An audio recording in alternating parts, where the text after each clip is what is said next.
ये कहानी शब्दों की नहीं, उस खामोशी की है जो चीखना भूल गई है। अगर आपको लगता है कि आप अकेले हैं तो मुड़कर मत देखिएगा, क्योंकि शायद आपका साया ही आपका सबसे बड़ा दुश्मन बनने वाला है। हिमाचल की वादियों में बसा नीलगुंज एक ऐसा गांव था जिसके बारे में नक्शों में भी जानकारी धुंधली थी। यहाँ देवदार के ऊंचे पेड़ इतने घने थे कि सूरज की रोशनी जमीन को छूने के लिए तरस जाती थी। इसी गांव के छोर पर बना था एक पुराना डाकघर जहां अद्वैत की पोस्टिंग हुई थी। अद्वैत, जो शहर की शोर शराबे वाली दुनिया से भागकर यहाँ सुकून ढूंढने आया था, उसे नहीं पता था कि यहाँ सुकून नहीं बल्कि एक ऐसा रहस्य उसका इंतजार कर रहा था जो वक्त की परतों में दफन था। उस रात बर्फबारी उम्मीद से ज्यादा थी। अद्वैत अपनी मेज पर बैठा एक पुरानी लालटेन की रोशनी में कुछ चिट्ठियां छांट रहा था। तभी लकड़ी के दरवाजे पर 3 बार दस्तक हुई। ठक ठक ठक। उसने घड़ी देखी, रात के 2 बज रहे थे। इतनी ठंड में कौन आएगा? उसने दरवाजा खोला, लेकिन सामने कोई नहीं था। बस बर्फ की एक चादर बिछी थी जिस पर किसी के पैरों के निशान नहीं थे। पर जैसे ही उसने दरवाजा बंद करना चाहा, उसकी नजर नीचे पड़ी। वहां एक लिफाफा रखा था, काला लिफाफा जिस पर सुनहरे अक्षरों में लिखा था, उसके लिए जो अब तक नहीं मरा। अद्वैत का दिल तेजी से धड़कने लगा। उसने उस लिफाफे को खोला। अंदर कोई कागज नहीं था, बल्कि एक पुरानी फटी हुई तस्वीर थी।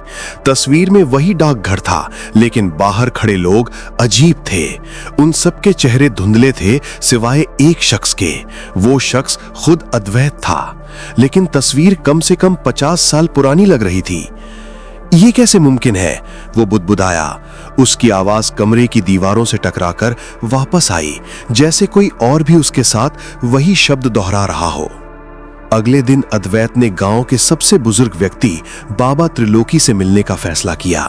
बाबा गांव के मंदिर के पीछे एक छोटी सी कुटिया में रहते थे। उनकी आंखें सफेद मोतियाबिंद से ढकी थीं, लेकिन लोग कहते थे कि वे वो देख सकते हैं जो आम इंसान नहीं देख पाता। अद्वैत ने उन्हें वो तस्वीर दिखाई। बाबा ने कांपते हाथों से तस्वीर को छुआ और अचानक उनका चेहरा पीला पड़ गया। बेटा, तू यहाँ क्यों आया? नीलगुंज वो जगह नहीं है जहाँ लोग रहने आते हैं। ये वो जगह है जहाँ लोग भूलने आते हैं। तू यहाँ पहली बार नहीं आया है। तू हर 50 साल में आता है और हर बार यही तस्वीर लेकर मेरे पास आता है। अद्वैत के पैरों तले जमीन खिसक गई। आप क्या कह रहे हैं बाबा? मेरी उम्र तो अभी सिर्फ 27 साल है। बाबा त्रिलोकी ने एक गहरी सांस ली और कहा, समय एक सीधी रेखा नहीं है अद्वैत, ये एक चक्र है। इस गांव पर शून्य का शाप है। यहां जो आता है वो समय के एक ऐसे लूप में फंस जाता है जहां से निकलना नामुमकिन है।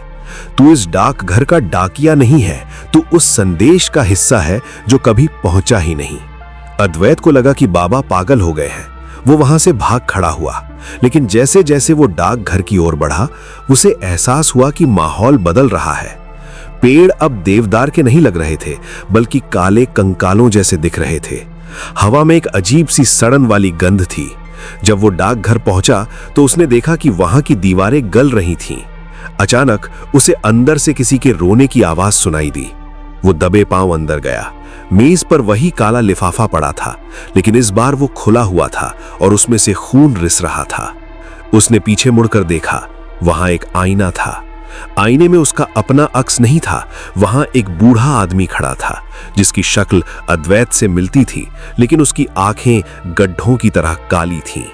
वो परछाई बोली, अद्वैत, तुमने फिर से वही गलती की। तुमने फिर से दरवाजा खोला। तुम कौन हो? अद्वैत चिल्लाया। मैं तुम्हारा कल हूं जो तुम्हारा आज बनने आया है। इस गांव में मौत नहीं आती, यहां सिर्फ बदलाव आता है। हर 50 साल में तुम खुद को ही चिट्ठी भेजते हो ताकि तुम खुद को चेतावनी दे सको, लेकिन तुम हर बार इसे एक इत्तेफाक समझकर नजरअंदाज कर देते हो। अद्वैत का दिमाग फटने को था। क्या यह सब सच था? क्या वो वाकई एक अनंत काल के चक्र में फंसा हुआ था? उसने मेज पर रखी कुल्हाड़ी उठाई और उस आईने पर दे मारी। आईना टूटकर चकनाचूर हो गया, लेकिन हर टुकड़े में उसे वही बूढ़ा चेहरा दिखाई दे रहा था। हजारों आवाजें एक साथ गूंजने लगीं। दरवाजा बंद करो, दरवाजा बंद करो। तभी उसे याद आया, वो दस्तक, रात के 2 बजे वाली दस्तक। उसने दरवाजा खोला था और यही उसकी गलती थी। इस गांव के नियम अलग थे। यहां अंधेरे को आमंत्रित करना अपनी रूह को गिरवी रखने जैसा था। अचानक डाकघर की खिड़कियां अपने आप खुलने और बंद होने लगीं। चिट्ठियां हवा में उड़ने लगीं। उसने देखा कि हर चिट्ठी पर उसका ही नाम लिखा था। हजारों, लाखों चिट्ठियां जो दशकों से जमा हो रही थीं। उन चिट्ठियों में उसकी जिंदगी के हर पल का हिसाब था। उसका जन्म, उसका प्यार, उसकी गलतियां और उसकी हर बार होने वाली मौत। वो चिल्लाते हुए बाहर भागा। बाहर जंगल अब पूरी तरह गायब हो चुका था। वहां सिर्फ एक अनंत काला मैदान था और उस मैदान के बीचों बीच खड़ा था बाबा त्रिलोकी का मंदिर। अद्वैत मंदिर के अंदर पहुंचा। वहां कोई मूर्ति नहीं थी, सिर्फ एक बड़ा सा घंटा लटका हुआ था। बाबा त्रिलोकी वहीं बैठे थे, लेकिन अब वे अंधे नहीं थे। उनकी आंखें चमक रही थीं। बाबा, मुझे यहां से निकालिए, मुझे ये खेल नहीं खेलना। अद्वैत रोने लगा। बाबा मुस्कुराए। उनकी मुस्कान में एक अजीब सा दर्द था। अद्वैत, खेल तो तब खत्म होगा जब खिलाड़ी को पता चले कि वो खिलाड़ी है या सिर्फ एक मोहरा। तू सोच रहा है कि तू यहां डाक बांटने आया है? नहीं, तो खुद एक डाक है। अद्वैत स्तब्ध रह गया। क्या? बाबा ने मंदिर की दीवार की ओर इशारा किया। वहां एक बहुत बड़ा भित्ति चित्र बना था। उसमें दिखाया गया था कि कैसे एक फरिश्ता समय को रोकने की कोशिश में खुद पत्थर का बन गया। इस गांव का नाम नीलगुंज क्यों है पता है?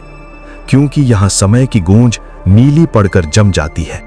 तुम इंसान नहीं हो अद्वैत, तुम उस अधूरी ख्वाहिश का एहसास हो जो इस गांव के पहले डाकिये ने की थी कि काश उसे कभी मरना न पड़े। भगवान ने उसकी सुन ली और उसे समय के चक्र में कैद कर दिया। तुम उस डाकिये की स्मृति हो। अद्वैत ने अपने हाथों को देखा। वे धीरे धीरे धुंधले हो रहे थे। अगर मैं सिर्फ एक याद हूं तो यह दर्द असली क्यों महसूस होता है? क्योंकि दर्द ही वो धागा है जो वजूद को एहसास से जोड़ता है, बाबा ने कहा और घंटे पर जोर से प्रहार किया। टन।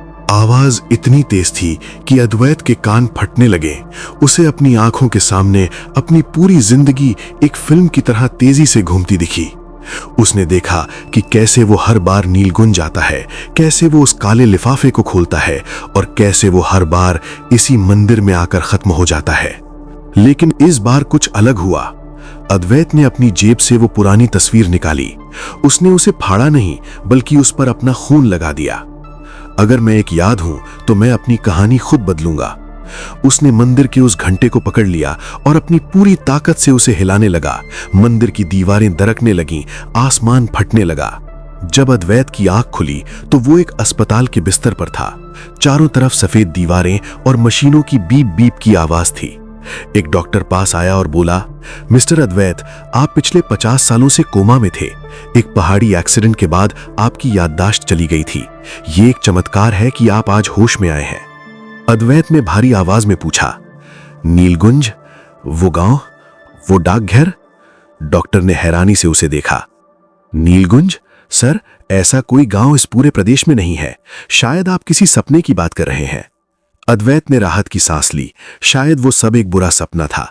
वो उठने की कोशिश करने लगा, तभी उसकी नजर पास की मेज पर पड़ी। वहां एक काला लिफाफा रखा था। उस पर लिखा था, वापस आने के लिए शुक्रिया। इस बार तुम बाहर हो, लेकिन मैं अंदर हूं। उसने आईने की तरफ देखा। आईने में उसका अक्स 27 साल के नौजवान का था, लेकिन उसकी आंखों के पीछे से बाबा त्रिलोकी उसे देखकर मुस्कुरा रहे थे। नीलगुंज कोई जगह नहीं थी, वो एक कैद थी जो अब अद्वैत के शरीर के साथ अस्पताल से बाहर निकल चुकी थी।